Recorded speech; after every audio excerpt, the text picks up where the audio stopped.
В Башкортостане особый противопожарный режим. Что он влечет за собой, что можно делать и что категорически запрещено, обсудим сегодня в программе «Интервью». Здравствуйте.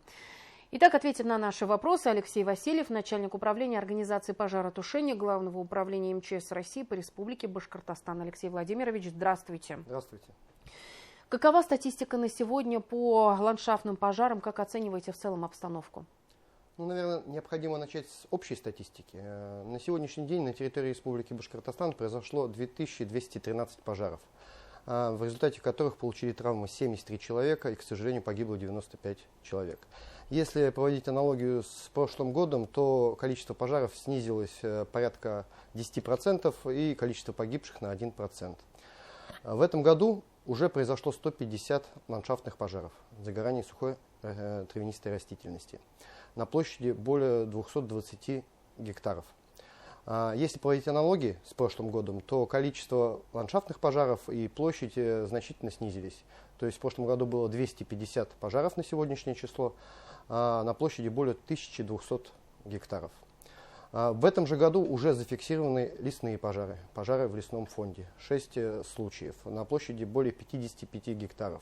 Что примерно сравнимо с прошлым годом. Единственное, хотелось бы отметить, что в прошлом году первый лесной пожар был зафиксирован 20 апреля, а в этом году уже 8 апреля. В рамках подготовки к пожароопасному периоду проведена большая профилактическая работа, определен перечень населенных пунктов, территории организации детского отдыха, садовых и огороднических некоммерческих организаций, которые подвержены угрозе ландшафтных и лесных пожаров.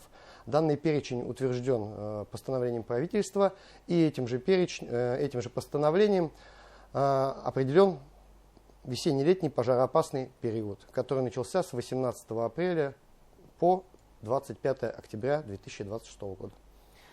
Расскажите основные причины возгораний. Основные причины возгораний, как это не банально звучит, это люди. Главная причина – человек. Если брать стандартные пожары, то это неосторожное обращение с огнем, нарушение техники безопасности при эксплуатации электрических приборов, нарушение эксплуатации отопительных печей. Если же брать ландшафтные пожары, то опять-таки деятельность человека. Брошенный окурок в неположенном месте, где есть сухая травянистая растительность, разжигание костров, не очень правильное размещение для отдыха летнего приводит к тому, что возникают возгорания, которые могут иметь плачевные, последствия. Какие силы и средства задействованы в борьбе именно с ландшафтными пожарами? На сегодняшний день уже при тушении этих 150 ландшафтных пожаров было задействовано почти 1000 человек и порядка 360 единиц техники. При тушении лесных пожаров задействовано 126 человек и 46 единиц техники.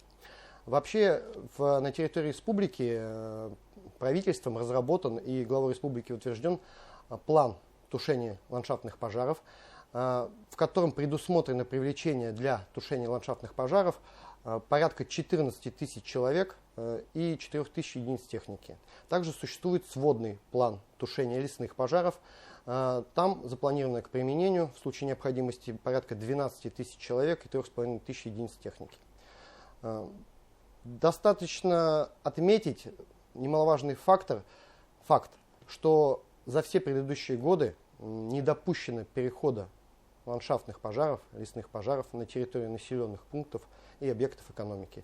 И это главная цель нашей совместной деятельности Башкирской территориальной подсистемы РСЧС по защите нашего населения и населенных пунктов. Как этого удалось добиться? Это удалось добиться в первую очередь грамотным межведомственным взаимодействием всех органов исполнительной власти как федерального, так и республиканского уровня. То есть совместными усилиями мы боремся с нашим давним злом, который на протяжении всего существования человечества нам, приносит большие неприятности. Это с пожарами. Пока все получается. В Башкортостане объявлен особый противопожарный режим, мы уже об этом говорили. Давайте расскажем нашим телезрителям, что категорически запрещено делать. Прям по пунктам. Да, вы правы. На основании, прогнозов погоды а также анализа произошедших ландшафтных пожаров за предыдущие годы и наличие перед летним периодом большого количества сухой травянистой растительности, распоряжением правительства с 30 апреля по 12 июня на территории всей Республики Башкортостан введен особый противопожарный режим. Ну, что самое главное необходимо отметить. Запрещается сжигать мусор, использовать открытый огонь, разводить костры, использовать пиротехнические изделия 1-3 класса, складировать горючие материалы в местах, так скажем, наличия сухой травянистой растительности. Вот это самые главные пункты. Ну, необходимо отметить, что за, так скажем, нарушения, которые будут выявлены в рамках особого противопожарного режима, предусмотрены более, так скажем, масштабные штрафные санкции. Можно ли вот во время этого особого противопожарного режима заезжать в лес на своем автомобиле, например? Вот такие вот, казалось бы, вот, обычные действия. Запрета въезда в леса на данный момент на территории республики нету, но опять-таки необходимо руководствоваться самыми элементарными правилами. Не разводить костры, не использовать открытый огонь, ничего не сжигать, не разбрасывать окурки, не, так скажем, разбрасывать, что бывает достаточно частой причиной возникновения пожаров, это стекла, которые под воздействием солнечных лучей могут привести, так скажем, к возгоранию. Как осуществляется мониторинг именно территории? На территории республики достаточно, так скажем, эшелонированная система мониторинга, которая включает в себя несколько уровней. Во-первых, это наземные маршруты патрулирования. На территории республики имеется порядка 533 маршрутов патрулирования, которые в общей сложности охватывают порядка 1,6 миллионов гектаров. Второй важный элемент – это авиационное патрулирование. Здесь главную роль играет Министерство лесного хозяйства. Имеется 4 маршрута авиационного патрулирования на особо опасных участках, которые за предыдущие годы показали себя подверженными возгоранию. Также хотел бы отметить, что на вооружении территориального пожарно-спасательного гарнизона республики имеется пожарно-спасательный вертолет К-32, который также используется для мониторинга и оценки обстановки и может применяться для тушения лесных пожаров. Есть система дистанционного, так скажем, мониторинга «Лесохранитель». Она включает в себя 22 камеры, которые установлены в 10 муниципальных районах, наиболее подверженных ландшафтным и другим природным пожарам.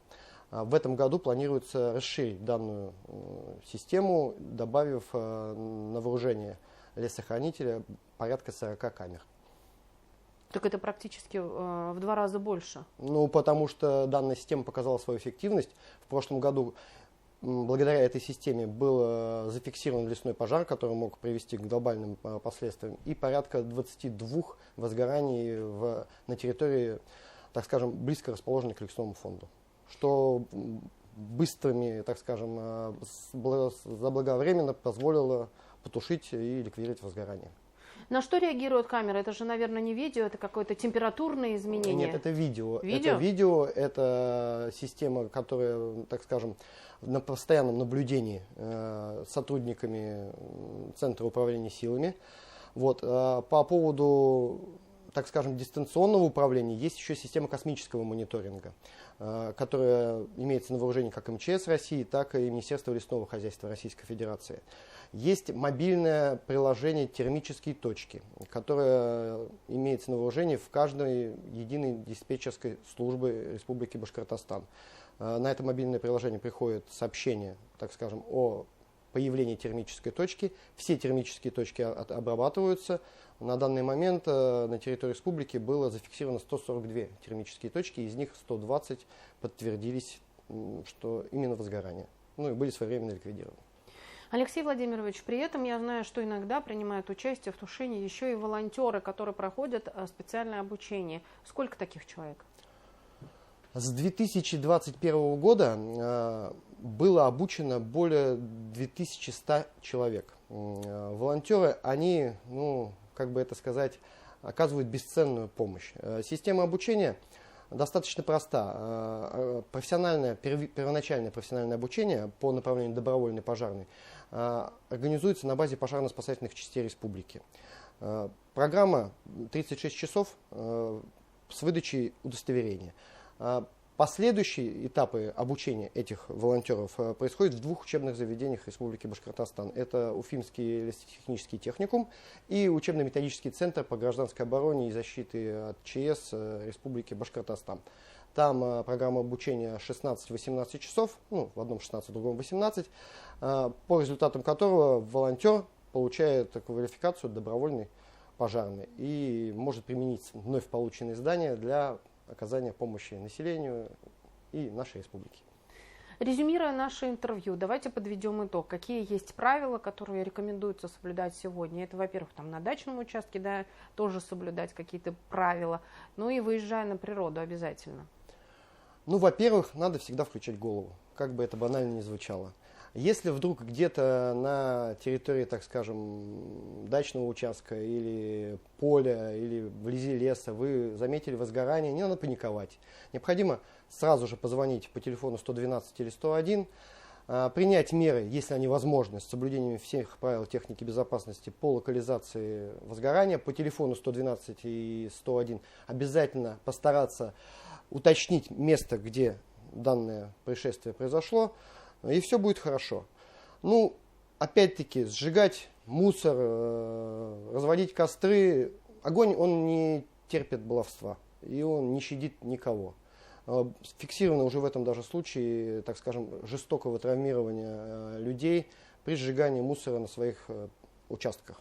А в предыдущие годы это приводило даже к самым печальным последствиям, к смерти человека, который вроде бы просто хотел очистить свой участок от лишнего мусора, и привело к трагедии. Поэтому грамотно включаем голову и бережем себя.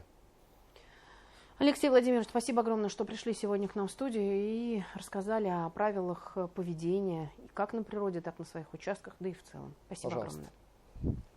Это была программа интервью. На наши вопросы ответил Алексей Васильев, начальник управления организации пожаротушения Главного управления МЧС России по Республике Башкортостан. Я Роза Хабибуллина. Спасибо, что были с нами.